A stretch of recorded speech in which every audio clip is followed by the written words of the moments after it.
Hey lovelies, you're welcome back to Reviews and Recaps. Let's talk about Kenya's confessionals. Now, my initial reaction was that Kenya was very selective about what she said when she talked about the photos of Britt Edie. Now, everything I will say in this video is alleged, in my opinion, for entertainment purposes only.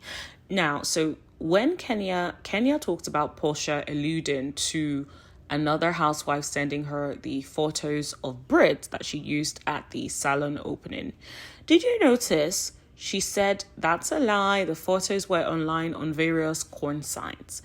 My thing is this, let's be clear.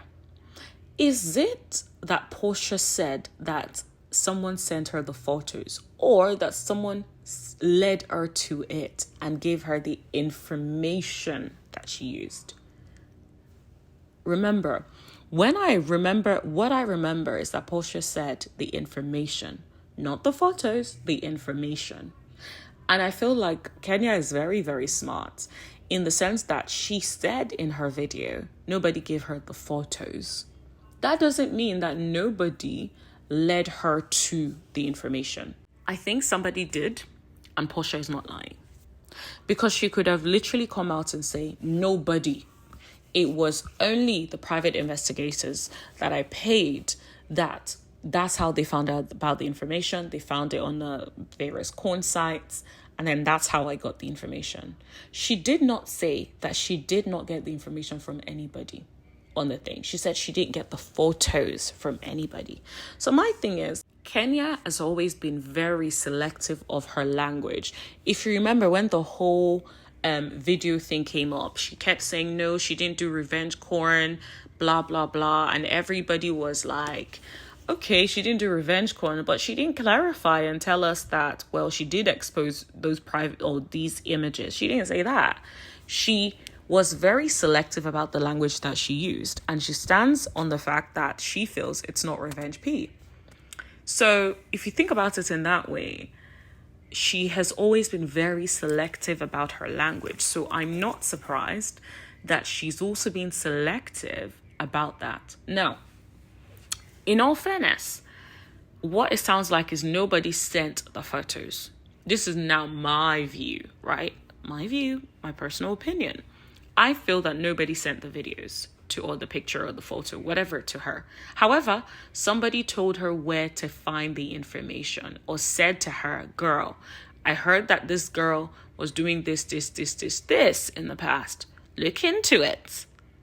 So it's like giving direction, giving a little bit of this, a little bit of that, and then Kenya went over there to the private investigators who then brought the meat out, and by knowing where to look. This is my personal opinion. I have no way of verifying whether or not that's the truth, but that's my personal opinion. I do think that Kenya kept talking about, oh yeah, but it was in the public, it's not revenge porn. And then she talks about if, for instance, somebody shared Kim K's tape, it wouldn't be considered revenge porn, but that she's sorry for sharing the photos. And it was wrong for her to do that when she's worked so hard. Now, here's the thing. I hear what you're saying, but let's think about it from the perspective of the viewer, of the person that came to your location just to come film, just to come support you, whatever the case may be, only to then be exposed to corn. For example, as a person, I would have sued Kenya if I'd attended the event, and not because I'm a horrible person or whatever, but I try to be careful of explicit images. I don't like to consume explicit images. Sometimes when I'm on Instagram and I see certain explicit images, I'm just like, close. I don't want to be consuming those kind of images, right? Not saying I haven't seen certain images in the past, but I don't want to consume that. So now in my life, I curate to make sure I don't expose myself to those things. If I then showed up to an event and then you exposed me to that, I would sue for some sort of harassment, whatever it is I can sue for, because I shouldn't be subjected to being able to view something that I don't want to view. So there should have also been some sensitivity towards that, especially in sight of your guest. I'm quite surprised none of the guests sued her. I wonder if there was like, maybe they signed certain waivers when they showed up to the event and just thought, let's just leave it. Now, she did also say what we all knew, that her and Britt, she was cool with Britt. She hugged her. She doesn't even like hugging people, but she hugged her. But it just felt like she was complaining the whole time. Now, I do agree with what Porsha said, where it felt like Britt had a hard-on for Kenya. She knew, she had preconceived notions, and she was just going to come and show out. That was just it. And I personally believe that that definitely was Britt's plan all along. I think Britt knew who she wanted to come for. I think all of the newbies know who they want to come for. I think at the moment it was like Kelly started off with Porsha, but I guess that didn't go anywhere. Now, who knows? We'll see what happens as the season progresses. But it does seem like they knew who their target was, and they just like had their laser focus on whoever their target was. Now, Angela is the one. Angela is an equal opportunity employee, honey, because she is reading the girl. She is coming for everybody's necks and everybody's paycheck. So that's one to watch for. And I hope that Porsha, being the only OG left, and Cynthia is a friend of, so there's really not much she can bring. I feel like, Porsha, I'm gonna need you to bring it, baby. Bring it all the way up. Don't let these people trick you out of your spot. Now, I do also get that Porsha is playing nice because the odds are not in her favor. There are so many newbies and not enough OGs. Let's be clear, Cynthia ain't gonna do much for you. Cynthia is not about to be riding for you at all. Okay? She is not gonna do that. Let's be clear. She is just going to smile and let you handle it, in my opinion.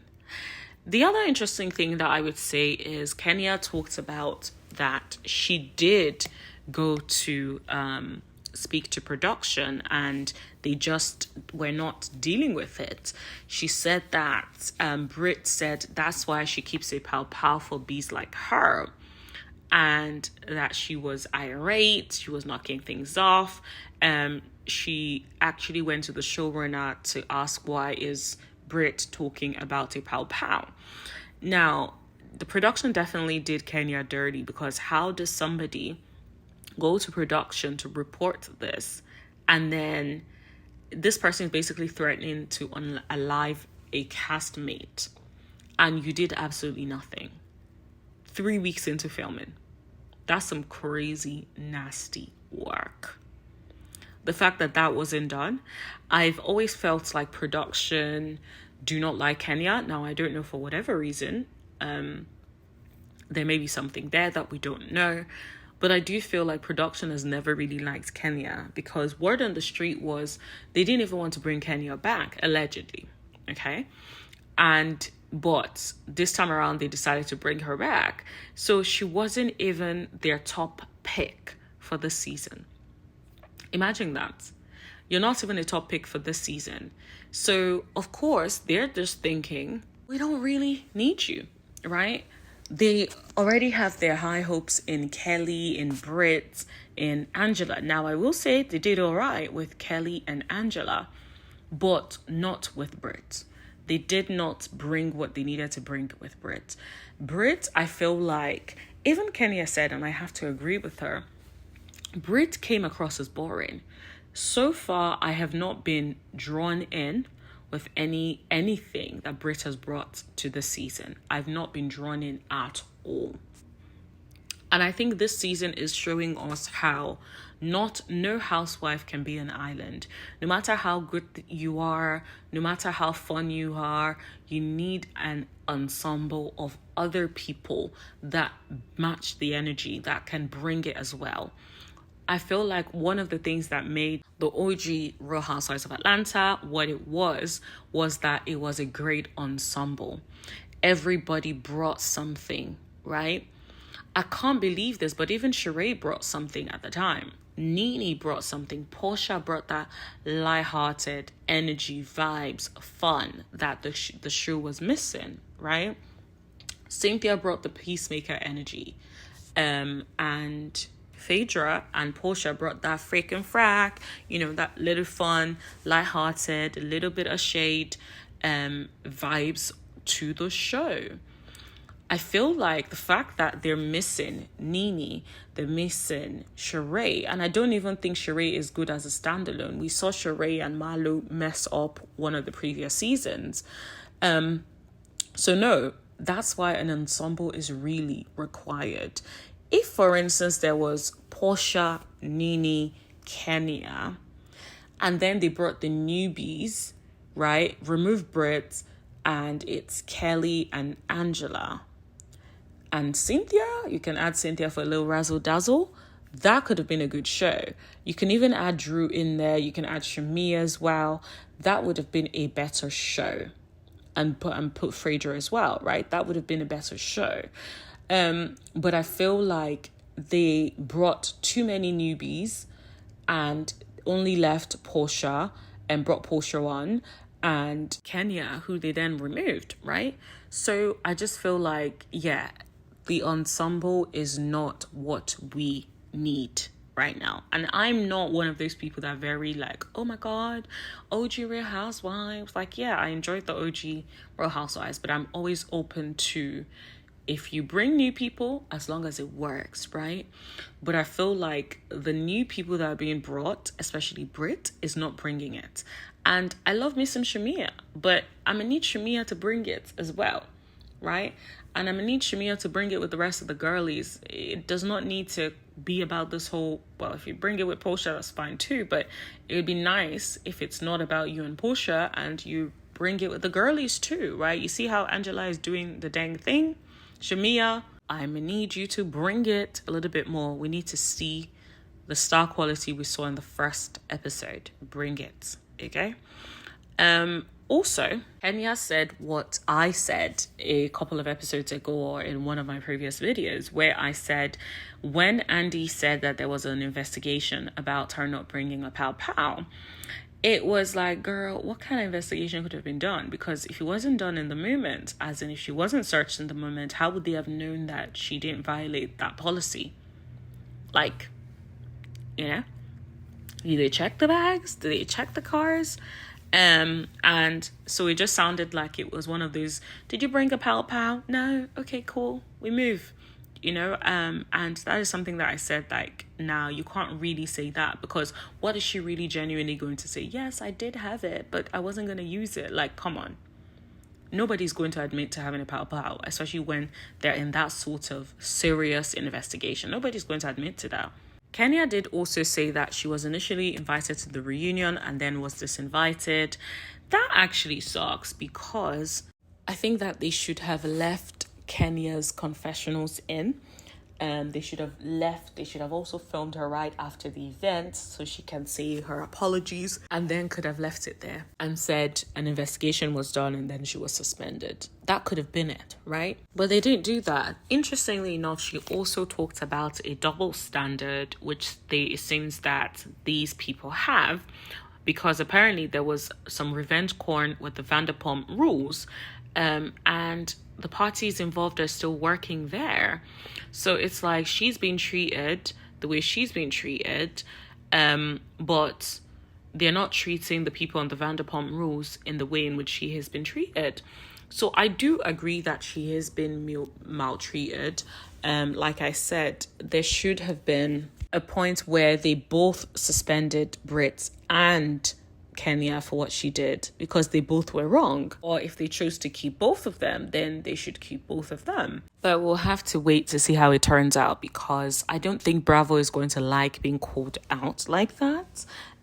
Especially because if you're trying to get back your job, then calling them out publicly is probably not the best way to go about it. And this is the thing, I feel like Kenya is not very life smart, because If, yes, production, when you went to production, they didn't do what they needed to do, you could have gotten your lawyers involved. You could have made it a thing. So they would have had to respond and take action against Britt. This is something that Britt beat you at, because allegedly Britt did that. And so they had to handle it. If Britt didn't do that, they may not have handled it the way they've handled you, Kenya. And that's why it's important you need to play these people at their own game. But you're too emotional and too vindictive. And that's why you're in the situation that you are in. Now, let me know what you guys think. Don't forget to like, share, hit that subscribe button and tap that bell button so you know every single time that I post. And I'll see you guys in the next video. Thank you. Bye.